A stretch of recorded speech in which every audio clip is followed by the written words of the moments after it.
knock up some wedges now to go with our beer battered fish and salad. Little tip, bit of baking paper on the tray that you're going to cook your wedges on. It'll make the clean up a hell of a lot easier. So there we go, there's one bit. Bit off here.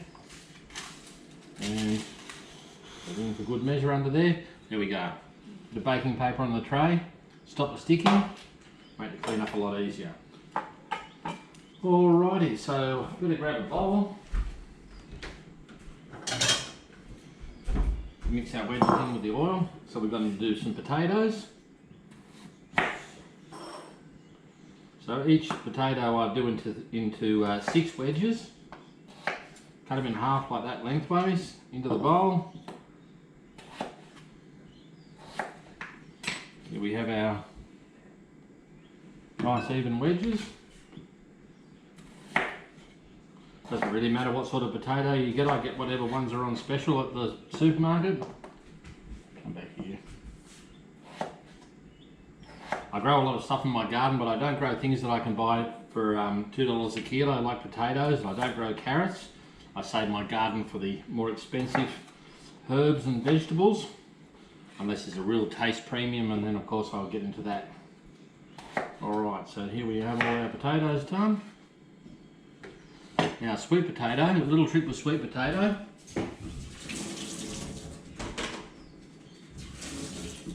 Alright, what we're going to do with the sweet potato, I've left the skin on. You can see it's a little bit rugged.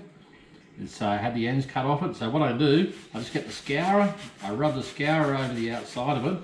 This way we'll be able to keep the skin on the sweet potato, which has got a lot of good vitamins, healthy for you, and also helps to keep a nice texture on the wedges. But you want to make sure that you've got any dirt whatsoever washed off it. So now we're just going to give us a quick rinse under the tap. Okay, back we are. Cut off the manky ends, get rid of them. Now, sweet potatoes take less time to cook than potatoes, so one of the tricks to do with them is to make your wedges for the sweet potato a little bit thicker than you make for the potato. So here we go.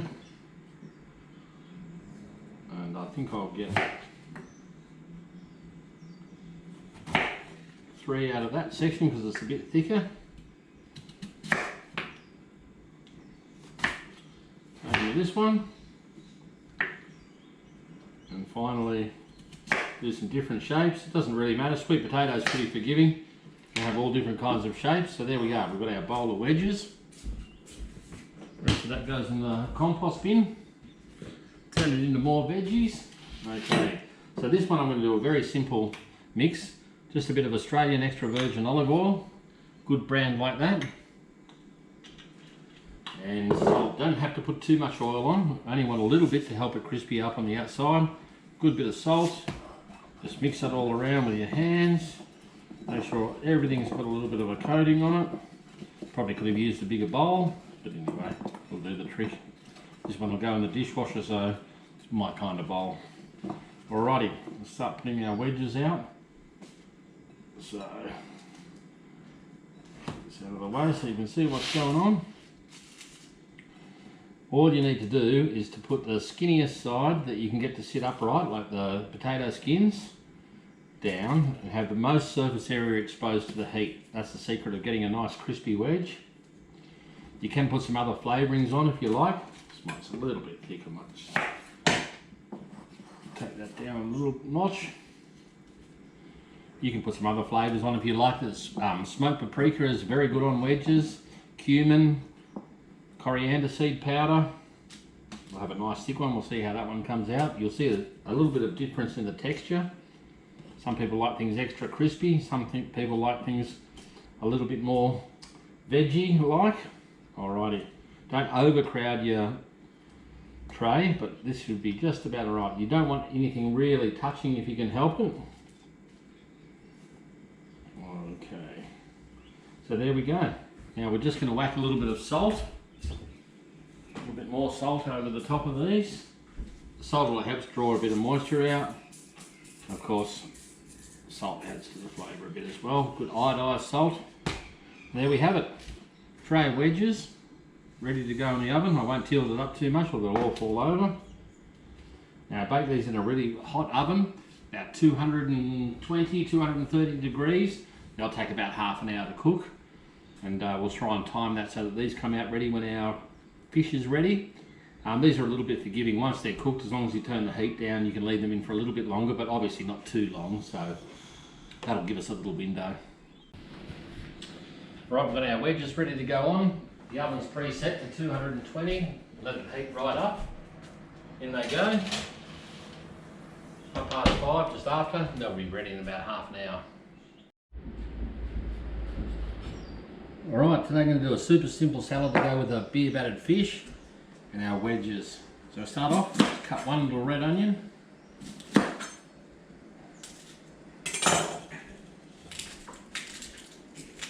Not many ingredients required to make this. We've got some extra virgin olive oil, good Australian brand, a nice brand of red wine vinegar, some basil, tomato, lemon and a red onion.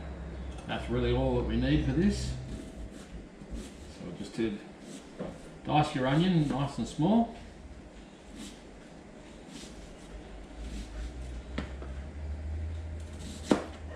I'm only going to make enough for us, just for the two of us to have for dinner tonight. This sort of salad doesn't keep particularly well, it's better to eat it all in one go. There we go.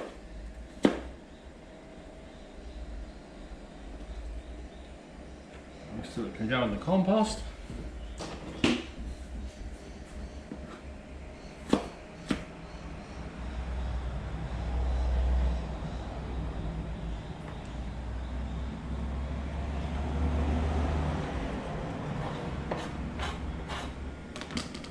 We just roughly chop it, doesn't have to be anything too fancy. The same with our tomato, with nice fine dice on it.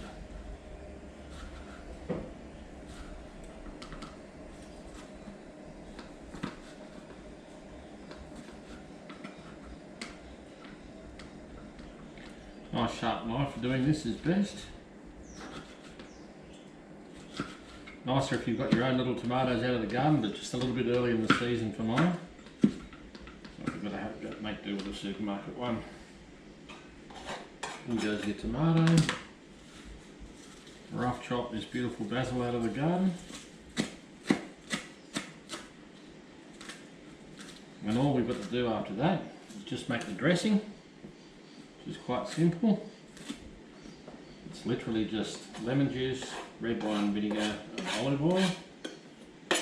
I'm going to use this little jar to mix it up to get it to emulsify, because the oil and vinegar and juice don't want to just mix together. I'm using my small little lemons off the tree for the juice and saving my nice beautiful big juice. Alright, we'll just finish juicing that lemon. This sort of salad is good with anything fried because the vinegar and the lemon juice help to cut through the grease of anything that you've got fried. So we've only got a little bit of lemon juice in there, which is fine. I'm going to make a small amount of this dressing, just as much as we need. You can make extra dressing and put it in the fridge.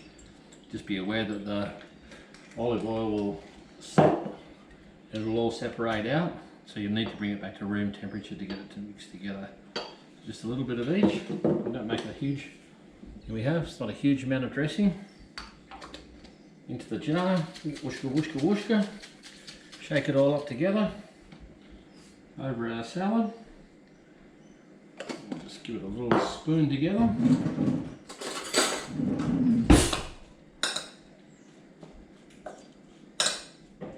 And there you have the perfect accompaniment to beer battered fish, which we'll be doing a little bit later. One of the things I love if I'm going to have beer battered fish or chicken schnitzel or anything else fried like that, is a good bit of tartare sauce.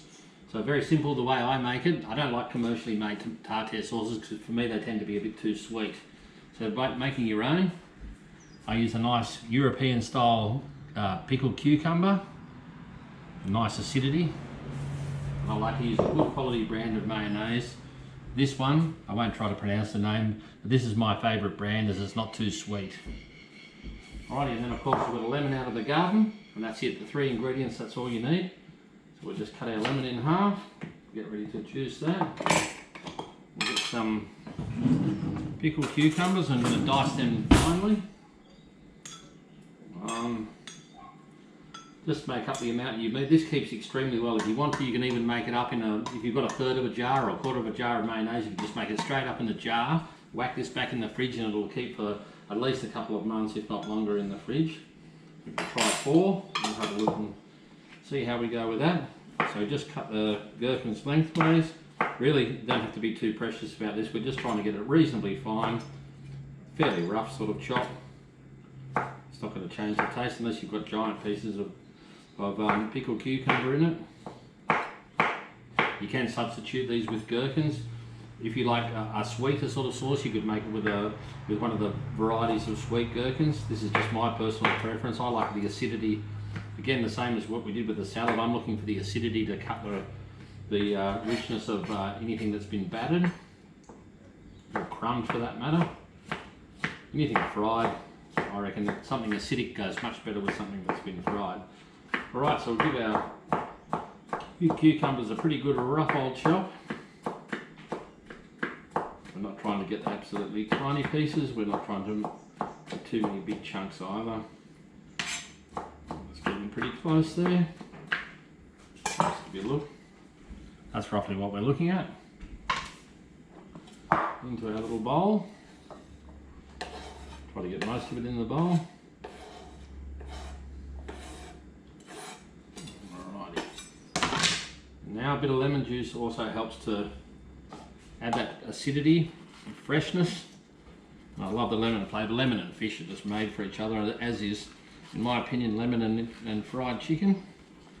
This is fantastic to doing this on the schnitzel. One little rogue lemon pip here. You want to keep him out so you don't have a bit of crunchiness in the sauce. Come out here, come out. Right, go that one. Use the other half of this lemon. This tartare sauce actually gets better with a bit of time when everything gets to know each other well. So don't be afraid to make this the day before, or even just pull stuff that you've made out a month ago out of the fridge and use it. It'll come out perfectly. Once more, we've got one little lemon pip that's escaped the juicer. Get him out. Right. So not too much lemon juice. You can change this recipe up according to your taste, have more or less, depending on how you like it. So here we go, start putting our mayonnaise in. Don't be shy with the mayonnaise. I'm going to hang on to this jar, whatever I don't eat tonight, because it's just my wife and myself. Go back into this jar and we'll keep the rest of it for our next lot of fish and chips, which I think is going to be on Sunday. My friend whose daughter are coming up from Melbourne. Alright, so quite a reasonable amount of mayonnaise. You don't have to be exact with the quantities on this. It's more to your personal taste. You'll see it's not too firm. It's nice runny sort of sauce. And that's about the consistency that you're looking for. That's a real rustic sort of style with that chopping. I'm not trying to get it super fine. And there we have it. The tartare sauce. Ready to go on the beer battered fish. We've got our beautiful fillets, a little bit of estuary cod, some lovely coastal coral trout from up in Queensland from my last spearing trip. Now we'll show you how to prepare these, make beautiful boneless beer battered fish. So first off, we need to take the skin off. Nice sharp knife. Just hold the tail like that. Always go from the tail end to the head end of the fillet. Pull it back a bit. I've left the scales on this skin. I don't need to take the scales off because we won't be eating it. And here we have the fillet, beautiful skinless. Now there is a row of pin bones in here, which you can feel with your finger, so we're going to take those pin bones out as well. Carefully feel where they are and then run the knife down each side. We want to minimise the waste of the fish. Not that it's going to get wasted, we've got some very hungry dogs here that are waiting to eat these scraps.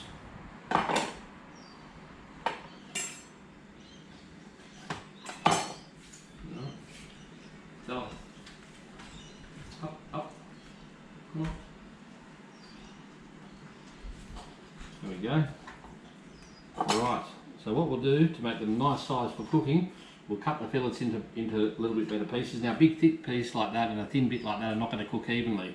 So the trick to do here is to slice it at an angle along the fillet to make it more even for each piece. So that way we'll get a nice even cooking right through. You don't want to have your fish too thick for the beer batter. You don't want to have it too thin either. Right, these coral trout fillets are absolutely magnificent, super fresh. Another way you can do with the pin bones is you can take them out before. You can get them ready to take out before you skin them, so I'll show you the other way. Run the knife down either side, the pin bones, nice and carefully. We do the same with a knife under the skin, all the way up. Nice sharp knife. Keep the angle, don't have the angle too far down towards the skin or you'll end up skinless fillet. And we have our pin bones here left over. A little helper. Up, get Stella. Come on. Down the hatch they go.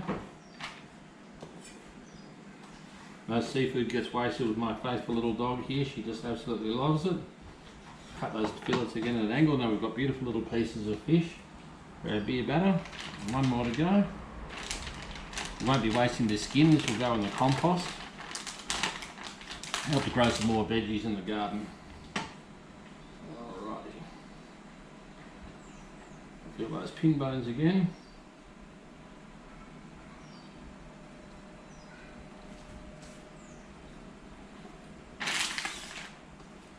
So we just run the knife down either side of those pin bones, back to the tail end of the fillet.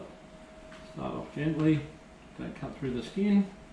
And once we're under, parallel with the skin, just go side to side, get a good grip on the tail. You can hear the knife going through near those pin bones. Once again, out come the pin bones, and there we have boneless, skinless trout fillet. Get over here. Right, I'll cut it like there's a nice piece ready to cook. And one more. And we've got a great big plate of fish ready for our beer batter and cooking, which will be the next stage of the process. Right, now we come to the simplest part of the operation, and that's making the beer batter. But this is a crucial step that you really want to get right if you want to have super crispy fish fillets. So it's very important to use plain flour. Pinch of salt. I use iodized salt because the iodized is always better for your health.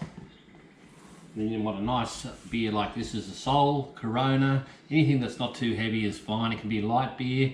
It can be a normal regular strength beer. It's not too...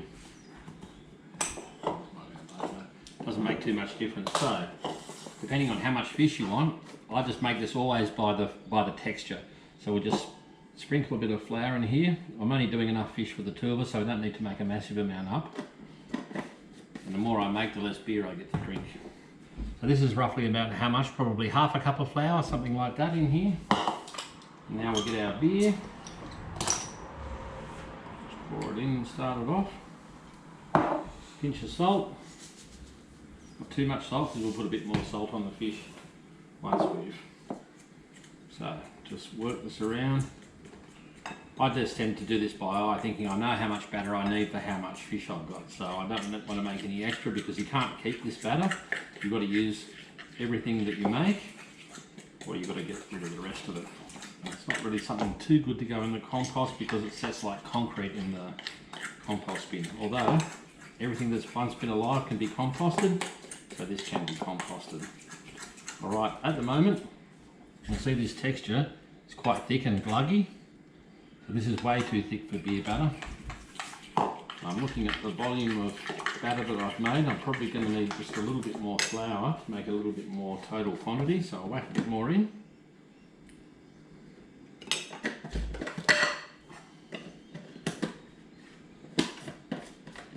If you're doing a lot of fish, you might even go as much as a cup of flour, and then probably most of one of those size beers, 375ml or 335ml, is going to be what you need to make your beer batter. Okay, so it's easier if you mix the batter up while it's still quite thick to get it all the flour mixed in, rather than having it too runny because it wants to spray everywhere.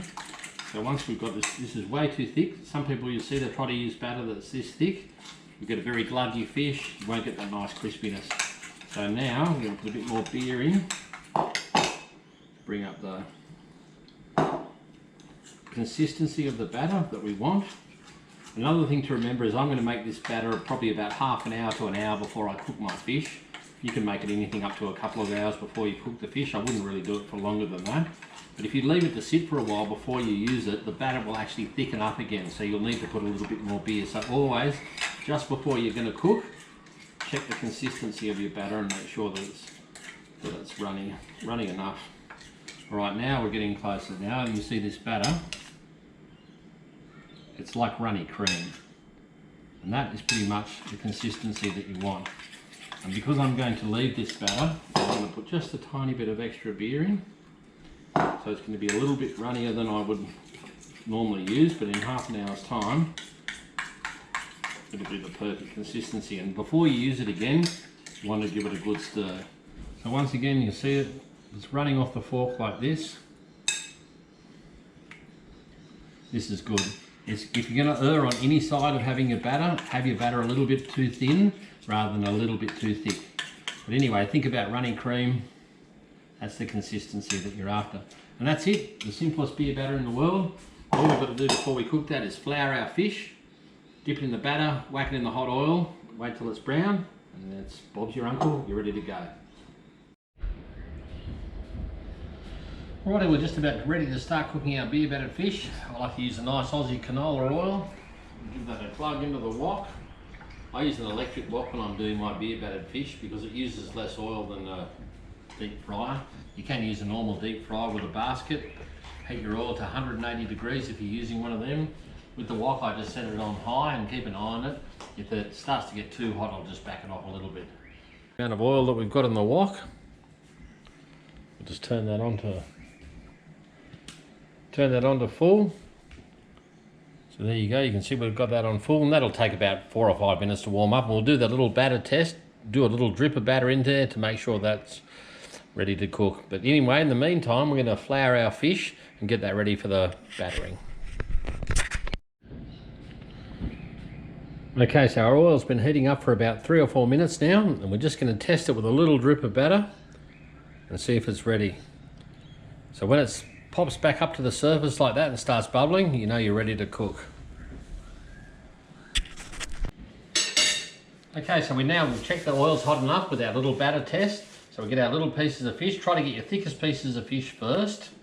Put them in the batter. And the secret is not to have too much batter. So we let the batter drip off. So there's not too much there, and just gently lower it in like that. A little bit away from you so you don't end up burning yourself. Next piece in. Again, we'll let the excess run off. And having a little bit of a gap between each piece going in will mean that they won't stick together as much. Okay. Was a little bit messy, this process. Okay, get the excess off. And don't overload your wok is a real secret to doing this. So we've got 3 pieces in, we'll get 4 pieces straight up. And we'll probably just get 1 more little piece in, and then that'll be enough for the time being. Okay, so the fish is trying to stick together a little bit. That's fine, don't worry about that. Just give it a gentle little tease with the spatula and it'll start to come apart. Don't go too crazy on it. Just a little bit of a wiggle, usually enough to separate it. Okay. So now we're going to start turning our pieces over a little bit. They've set properly. I'll just pull these 2 apart.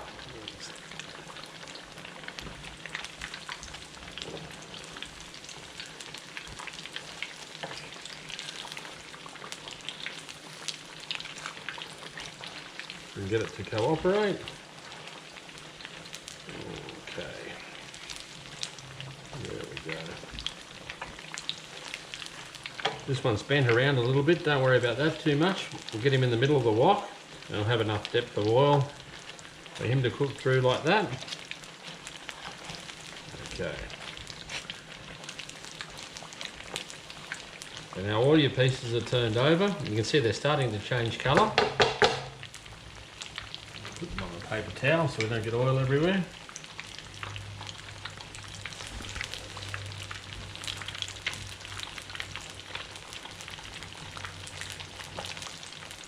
The main way you know that this fish is going to be cooked is by the colour of the fish. As you can see, it's slowly starting to change colour. Still quite pale at the moment, which means it's not cooked right through. So what we're trying to do is get a nice crispy batter on the outside, have the fish fully cooked through on the inside. We don't want to have it too crazily hot, or we'll just burn the batter and the fish won't be cooked on the inside, and we don't want to have it too cool, or we'll end up with greasy fish. You hear that noise? That's scraping. That tells you that the batter is getting a nice consistency. It's going nice and crispy. For our second batch of fish, we'll probably have to turn the oil down slightly in temperature. When you first put the cold fish pieces in with the batter on, it drops the temperature of the oil. So it's good to have it nice and hot when you start, and then turn it down a little bit if you need to. All right, we're starting to get a bit better colour. We can flip some of these pieces over again. I'm using a wooden spatula so I don't chew the hell out of my wok.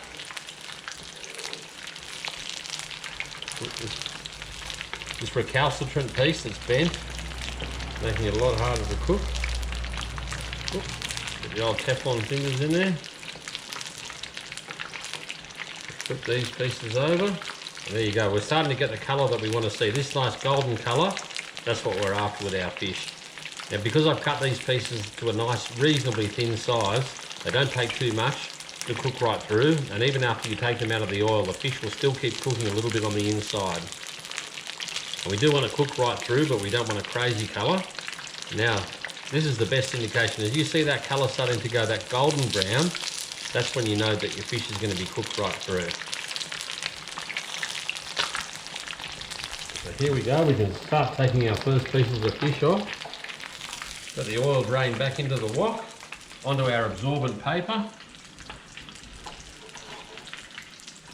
Drain the oil off, onto the paper. You take your thinnest pieces off first, and you leave your thickest pieces till last. Especially that recalcitrant bent one. There's always one in every cook. Alrighty, so there we go. There's the first lot done. I'll just turn the heat down just slightly because I think that oil is already very hot. Now we'll get our next lot of pieces on.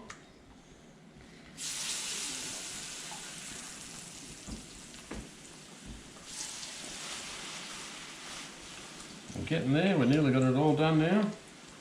I haven't left too much leftover batter.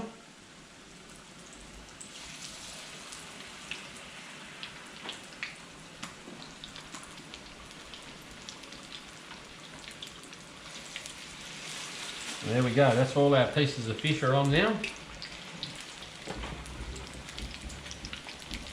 Just give them a little bit of a hit with the spatula just to separate them so they don't all stick together. Doesn't matter if they stick a little bit together, they all tend to come out in the wash. Alright, now with your batter you really want to give this a good rinse in the sink because it'll set like concrete otherwise.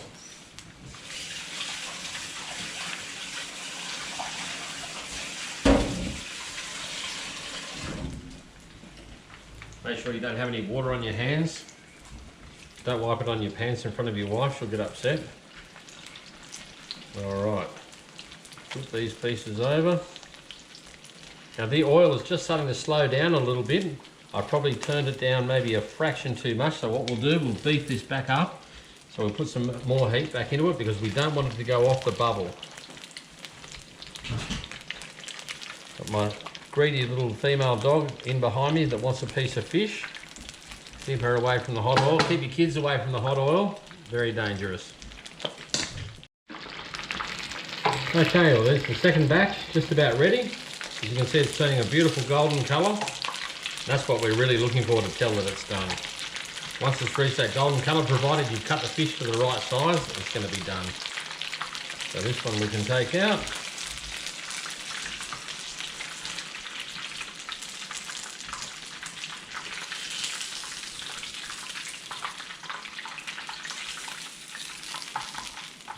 Turn our wok off. Just leave that hot oil there away from where anyone can get in trouble with it. Now we're ready to serve. So we've got our wedges, we've got our beautiful salad, we've got our tartare sauce. So So plate up a nice little bit of fish. That'll do to start with. Some nice wedges.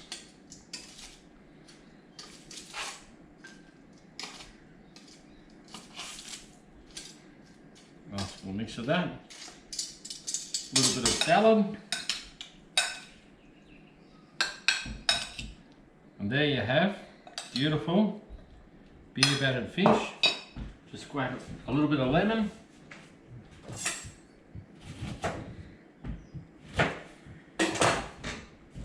Serve it with a nice lemon wedge off the tree. And there you go. You're ready to have superb beer battered fish, wedges and salad.